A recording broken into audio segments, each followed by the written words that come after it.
Hey guys, Rob here from Room 301. Today I'm joined by Lewis Hall, who's part of our paid media team here at the Digital Maze.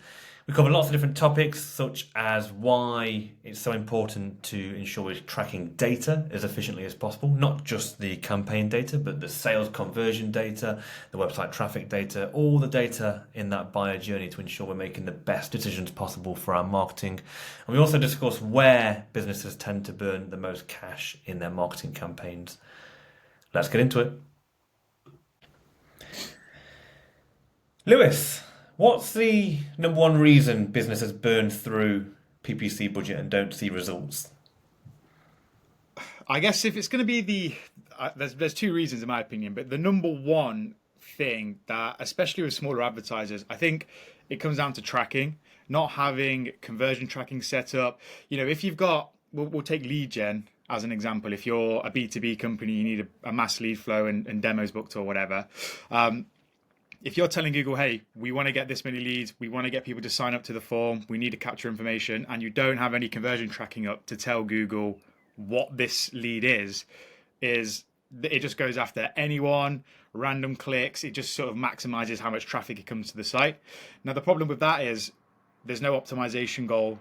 There's nothing to strive for. There's nothing to optimize towards. And I think that's the biggest bottleneck, especially with new advertisers or small companies that, they sign up for some PPC. They think they're going to have a magic tap and just like a big lead flow. And it's like the tracking's not set up. The number one thing that needs to be done first, even before thinking about account structure or what keywords you want to target, what campaigns you want to set up. That's really the basics, in my opinion. And that's the number one thing I think is where most people fail with PPC and really just burn their budget. And has tracking got more challenging over the last couple of years, do you think? I think it Well, has. I think tracking in the last couple of months has got a lot more, a lot difficult because of things like Google Consent Mode, and they're slowly rolling these additional things out where it's not as simple as putting like a tag on the site and having it fire. Like people who have privacy policies, they're always getting updated. So there's so many things that are like changing all the time, and I think that really makes it difficult for us as marketers or performance marketers to go, hey, this is working because XYZ. I think also when it comes to tracking is you just don't have all the information. You don't have the full picture of stuff, especially if people are not accepting cookies. You've got Google just sort of modeling data. Sometimes, if you've got like, it depends what attribution model you're using, but in PPC terms, if you're using Google's data-driven attribution model, it's not 100% set in stone as to what conversion has come from what campaign. It just blends it all. Sometimes it models data. Some conversions aren't even conversion. It's just modeled attribution. So yeah, in a short answer, I definitely think it's getting harder, and it's going to continue to get harder to track accurately anyway, in my opinion. Awesome. Well, look, for anyone who's listened to the podcast before, you'll know that we ask three key questions. One of them is what's in your toolbox. One is a failure, bonus points for being funny, and the last one is obviously what we're putting in Room 301, so what really bugs us about marketing. So, Lewis, the first question I'm going to ask is what's in your toolbox? Obviously, you're a busy marketer, lots of clients to stay on top of, lots of campaigns to stay on top of. What sort of tools or sort of thought processes do you use to ensure that you stay on top of your workload? I think for me, the biggest thing, and again, I just love what I do, right? It's just everything I do, I just like paid media. So I spend a lot of time watching people in the space, watching some thought leaders in the space, their YouTube, their like LinkedIn posts, just consuming a lot of content like blog posts, things like that. Mainly YouTube is one of my go-tos. There's a lot of people on there that have like smaller channels that have really, really good insights into PPC or really good strategies, really good opinions on certain things. And I just like to hear and see what they have to say. I think if I'm looking for some like account structure videos, I already know how I would structure accounts that I manage, but I just like to get other people's views on how they would approach something, because I think again everyone's got their own ways, but if you can hear how other people do it, it's just going to make you a better person overall. And you may have a few opinions on how they do it, and you just sparks like great conversation. So that's one of the main things that I do pretty much every day. Is the core thing. But I think a couple of toolbox some tools really in the kit in the locker. There's a few softwares that are really key. I think Foreplay is one of them, and it's really good for paid social specifically. It's essentially like a massive ad library, but it keeps all the ads that have been paused by previous advertisers. So you can have like niche. You can basically build like huge boards of all the ads, niche ads. You can see how long they've been running for, what's been paused, why it's been paused, and it just gives you a good view of what competitors are doing in the marketplace, and you can steal some ideas off them and things like that. So that's a big one for me. And another one that, again, there's a lot of tools like SEMrush and things that do sort of keyword research, and it's quite heavily SEO related in my opinion, but I just use Google Keyword Planner and Google Trends, and they're free to use by anyone. You don't need to pay anything, and they give really good insights into, well, Google Trends is a market trend thing, so if you've got a seasonal brand, it gives you a really good insight into what seasons trends start to take off. Like if you like garden furniture, it's difficult to sell in winter, right? But if you can get in early, end of March, April time, few discounts to start off the summer sales or start peak season, like you can get really good return on that and try and beat some competitors in the marketplace. I think that's a lot of things that people miss or people don't understand, especially with like B2B as well. Like there is always trends in when people are looking for software. It might be just after the tax year and they've got a new financial year and they're planning budgets for what tools and systems they need, and all these things. It's really good to just have a look at Google Trends for. And I guess they're really a couple of key things that I use on a day to day. Awesome. And what sort of any names, anybody that you're following in terms of that you'd recommend for anyone listening to this? Yeah, good question. There is one person that I think is really good. Her name's Dara Denny, and she is really focused on, well, it was initially like media buying on paid, like Meta, paid social, and she kind of transitioned into like creative strategist, creative frameworks, and really now she's more of a creative person before media buying, I suppose. But I think that's a really good evolution of where media buyers can get to, and how media buying is changing, especially on the paid social front. But yeah, I think she's really good, really knowledgeable in the space as well. Awesome. Yeah, I'll have to check her out. And then final question on that. So obviously you're following a lot of people and reading a lot of stuff around paid media. What's the general feeling around where it's going or how difficult it might be going forward? How do you think paid media is going to evolve over the, short to mid-term, I guess? Yeah, so I guess the number one thing is AI. Like what Crystal ball time, Lewis. yeah, what's happening with AI? Is AI going to take my job? How does AI get implemented into the day to day? And I think that's probably the biggest thing in a lot of industries at the moment. I feel like what's actually the future of that. But I think as a media buyer, the landscape is changing quite a lot. I think the role of a media buyer, even before my time, to be honest, I think I've been in the industry now. I think it was in 2019 when I first got involved. So it's not necessarily a long time. Before that, it was very turn this keyword on, turn that keyword on, pause this keyword, change this headline. On Facebook, it's like do all these interests, test this one. All of that's kind of evolved into more open targeting, consolidated account structures. A lot more of the focus has gone off the account onto things like post-click, offers, funnel building. What are you actually trying to sell? Who are you trying to sell to? As opposed to tweaking like buttons in the account. So I think that's going to continue for media buying. And I think media buyers like myself who kind of do both really, like paid social and PPC, it's going to be focusing on conversion rates. How can we actually optimize post-click? What can we do to the landing page to improve user experience and conversion rates? And on the paid social front, creative strategy and creative understanding, I think, is probably the biggest thing. That really drives accounts, that drives the growth nowadays on on Facebook, sorry. And I think that's going to continue for the next couple of years. I think the skill set is being required to be more broad now, isn't it? We were sat in the office last week and we were talking about nurture flows and sales funnels and stuff, and I think that is, I'm not necessarily thinking that media buyers will need to be able to do that stuff, but I think at least be strategic about it and be able to plan something like that out to improve the rate of sale after the click, as you quite rightly said. Yeah. So yeah, I think it'd be interesting to see how the skill set in your game will evolve or need to evolve, really. Yeah, I mean, the media buyers that will be the best media buyers in the industry will be the ones that want to learn about those things and action doing the learning and actually implementing some of those additional like creative CRO landing pages. And again, you don't have to become a coder, or you don't have to become a designer, but it's all about like understanding what that does to the actual campaign itself and the actual paid media strategy. I think, yeah, it's so important.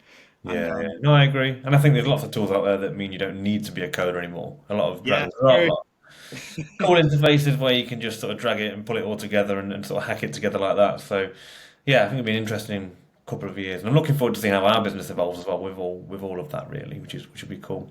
Yeah, to be fair, I've used a couple of for tracking purposes and like trying to implement conversion tracking. I've used some Chat GPT, some other stuff to like fix this code for me. Why is this tracking not working? It just spits it out. So Yeah, and it there's works okay. definitely use cases for it, for sure. And it works okay. Yeah, yeah. I Oh, mean, nice. well, it's a hit and miss sometimes with Chat GPT, but it does help to a certain extent with tracking Yeah, stuff. cool. Well, look, you mentioned you've been in the industry since 2019, so about 6 years at this point. Any failures in that period? Yeah, so Hopefully not an definitely hour. no, definitely lots of failures for sure. But I think if you're not failing, you're not learning or you're not Oh, trying to improve. 100%. Um, but I think one failure that I'll never forget. It was, I was heartbroken when I did it. It was so bad. It was a while ago on one of a we was running the paid social, so Facebook and Meta and Instagram. Um, and I was optimizing some of the campaigns, looking at some of the ad data, like what's performing, what's getting spend, and there was one ad that was like by far the best performing ad we had. It ate like 60-70% of the account spend, doing really really well. Everything was perfect, way above target. So I was the plan was to duplicate it and just test a couple of other things, a couple of other assets. But I duplicated it just to get like the base of it. So all the images, the creative, the like the tracking code and all of the sort of settings, enhancements and everything. And I accidentally deleted, I don't know how I did it. I deleted the ad that was doing the best in the account. And I sat there and I was like, wait, I couldn't believe what I did. I was like, yeah, so essentially I just deleted the best ad. It was spending like 20,000 plus a week. Oh Um, my word. yeah, and I was like, oh my God, I just deleted it. I could not recover this ad because it's been deleted. So the only thing I could think of was if I can find, when you publish an ad, it gives you like an ad ID, like a post ID, which kind of keeps all of the social proof, the comments, the likes. So I managed to find that and pull that back in the account. It wasn't the same ad, so it lost its data learnings, but it still had all the social proof. So I managed to pull that back in the account. Kind of turn a blind eye at the fact that I just deleted the best ad, and then yeah, just run from there. And it did pick up spend again. It took a little bit, but yeah, that's probably the worst thing, the worst thing I've probably ever done actually. Nightmare. Nightmare. Is Uh, that a recent one or is that from oh early no, no, days? this was a good few years ago now. Oh no. How Um, did you get around that one with customer? well, I managed to pull in the post IDs, so I Ah, technically still had the ad. It yeah. just it just didn't have the spend attributed to that specific ad. It's strange But that it you had can't recover, isn't it? You can't recover a deleted ad. No, I tried so much. I was speaking to like Facebook support, and like there was just nothing I could do to get it back. It was, I mean, Facebook support is about as useful as a brick wall, isn't it? So, yeah, pretty much. You just go around in circles. You just keep explaining yourself. It's like, but yeah, that's probably, yeah, probably the worst mistake I've done, I suppose. But yeah. it's a good story to tell. It's a good story, and I guess particularly in your game. Correct me if I'm wrong, but I guess a lot of what you do is trial and error. So a lot of small failures, learning from the failure and iterating and hopefully improving the account from there, isn't it? I guess that's what you're doing day in day out. Yeah, I mean, obviously at the top level, you've got opinions. Oh, you think this could work, you think that could work. But really, when you actually put this stuff to the test, so much you have no control over it to a certain extent. You may say like these ads are going to fail because they look rubbish or they're not really Mm. highly what's the word, like they're like low fi, they're not like high production shot stuff. they end up doing the best. So yeah, it's all about having a hypothesis, what you think is going to happen, a framework, test it. Does it work? If it does, how can we make it better? And that's just pretty much the game at the moment. And that really, yeah, heavily on creative, but it's good. It's always changing, always adapting. Good And fun. how small are the variables in your experiments? So if you're going to change or look at a variation of an ad, for instance, Yeah, how granular will you go in the experiments? good question. And I guess the short answer is depends. It's a good answer, right? No, I You're not think an SEO, Lewis. yeah, that's true. No, I think I personally won't go as like granular as change, like tweaking a headline or tweaking a word in the body. I just don't think that's a needle mover. I think the creative concept itself or the angle. Let's say, um, you're selling like toothpaste, for example. Everyone knows they need to brush their teeth, but then you've got the angle of get whiter teeth in the next 14 days. If that's the angle you've gone down, and you've seen people go, oh wow, like this ad's really good. They've gone ahead, bought it, tried it, and you can see that kind of taking a lot of spend in the account, or that angle of teeth, white teeth in 2 weeks or whatever.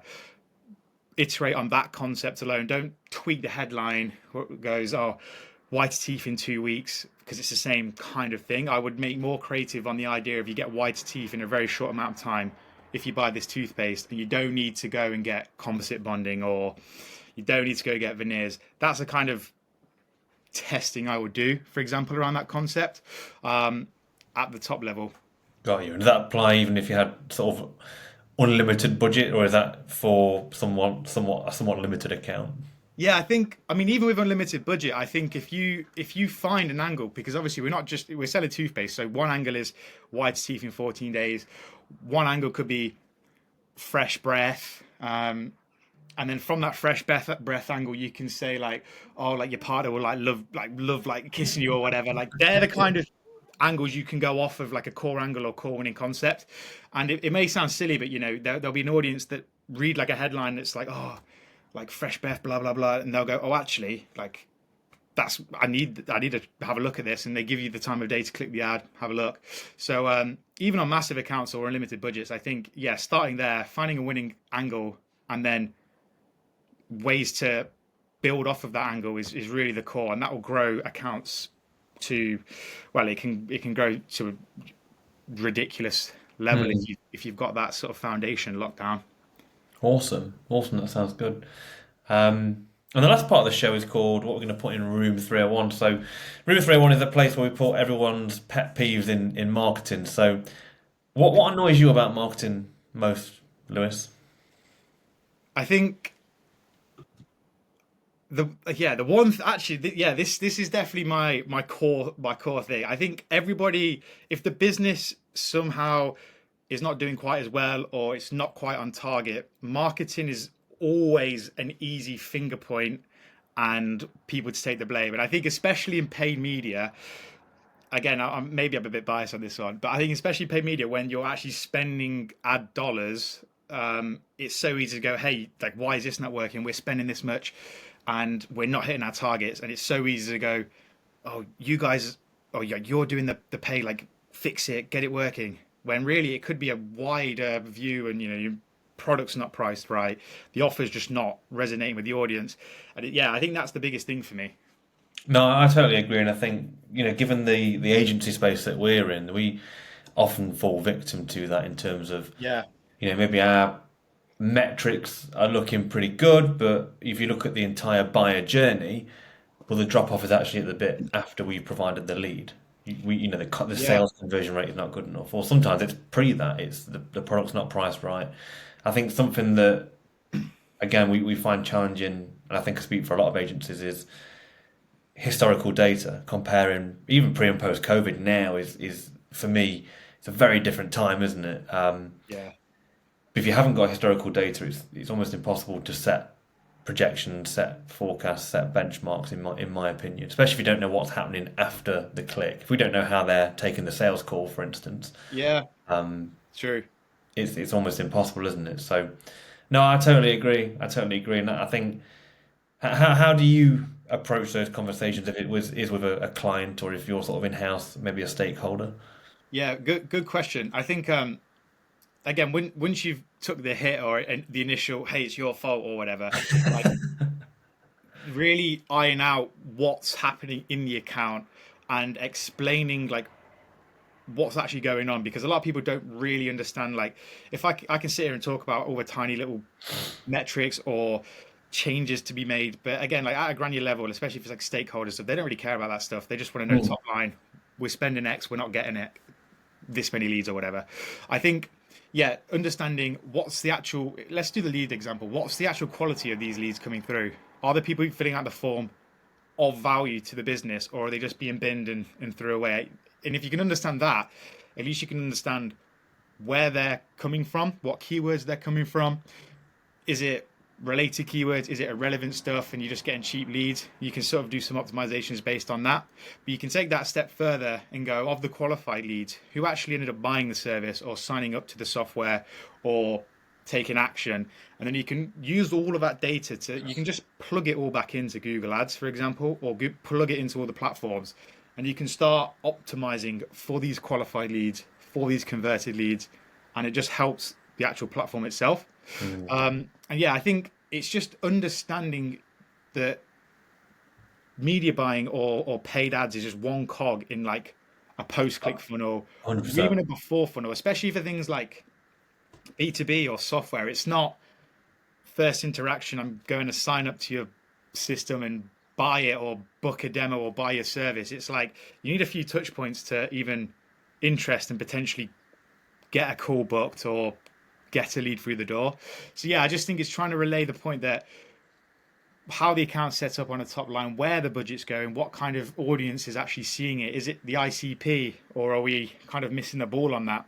And these are kind of things that you can feed back to shareholders or team leads or whoever's sort of pointing the finger at the paid stuff. Yeah, it's interesting. Obviously, again, speaking from agency side, like we are, Lewis. It's you mentioned tracking right at the start of the episode. Like Yeah, we can do all the tracking we want, and then the minute you ask a customer or a stakeholder, or what's the sales conversion rate? You get, oh, it's about 50%. It's like, well, we need data. So I think it's really important that each stage of that buyer journey, there's data to back up, yeah, and then help with decision making going forward, because then you can really, not that it's a finger pointing exercise, but you really know where to point the finger. Sometimes it is the marketing, it is the ads, and yeah, that's fine, but it's not always. Not always. It could yeah. be someone letting it down elsewhere in that buyer journey, so to So speak. true. I mean, it could easily be the sales guy going, "Oh, I'm just not great at closing, but I'm gonna Yeah. blame it on them." Exactly. Well, yeah, that's firmly, especially being in our shoes, Lewis and Agent, that's firmly going in room 301. So, well, look, for anyone that doesn't know you, Lewis, give people a bit of a snapshot on you, your role, and sort of how you got into paid media. Yes, I think I do a whistle stop tour. Again, I started in 2019. So the reason I really initially I went straight to uni from A level to study geography, and I didn't even Oh, know why I lovely. did that. Don't have you down Yeah, as a geographer, Lewis. yeah, no, I mean I just liked the subject at school, and I thought, Yeah. oh, it's like the only one that I really enjoyed, and I actually enjoy learning about. And then I feel like school kind of funnels you towards uni. So anyway, I Yeah. ended up going to uni, and after semester one, it was the Christmas break, and I just kind of came home and was like to my parents, my family, I don't really want to do this anymore. I wasn't doing the lectures, I wasn't doing the work. I didn't really see a purpose of anything I was doing. So left there. Then COVID happened, which was it was just before COVID actually, when I left. But then that was like the year after, all through 2020, and I didn't really have any career lined up. I didn't even know what digital marketing was at that point. But really, I just had a lot of love for recom and Shopify and drop shipping brands and how people were like setting up these Shopify stores. I just watched that stuff in my spare time. Then I started to learn a bit more about it and find out like what it is, and didn't realize, but it was all sort of digital marketing and whole different industry and space that still kind of emerging in my opinion. But after that, applied for a few sort of like work experience jobs in Leicester, worked at a couple of agencies for a few months there just to get some basic understanding of, it was an SEO agency actually. didn't really like SEO, but then I found an apprenticeship, went through the apprenticeship, and I think it was that's a really good place to get into the industry. Like, you get your hands in everything, you do all of the stuff, paid websites, I did some sales, all of this kind of stuff. And then I found my love for paid, and then from there moved to a couple of different agencies and found myself here, where really doing what I love, which is PPC and paid social, and trying to help as many businesses grow and reach their target. But yes, the paid stuff, I just love it. Awesome. So, how much do you attribute your skill set to learning via things like YouTube or who you follow versus your apprenticeship and the education you've got? Yeah, I think well, education wise, zero application to what Yeah. I do. Absolutely none. Like, I didn't take any computing or business or IT courses in school, so yeah, no application at all. I'd say the apprenticeship definitely laid a good foundation, but it was more of an understanding of the industry and kind of top level basic stuff, really showing me what the different areas in marketing or digital marketing are. I think I can probably attribute like or basically everything to doing, like the day to day, just getting involved, learning, asking questions, and actually just trying to manage the stuff. But I want to say a huge part was a lot of self taught, just love for it on YouTube. Again, like, I've been to a few marketing events just to understand like what people are doing in the area and what local stuff's going on. But yeah, just a lot of content, just consuming a load of content really That's the on one. YouTube. That's the way, isn't it? Yeah, no, definitely is. Awesome. Well, look, Lewis, thank you for joining me, and thank you everyone for listening, should I say? Um, Doing the episodes every 2 weeks on a Tuesday morning. We're looking to release these, so yeah, keep tuning in. Thank you all for listening. Thank you, Lewis, again for joining me. We'll see you No, all again thank you. soon. See you later.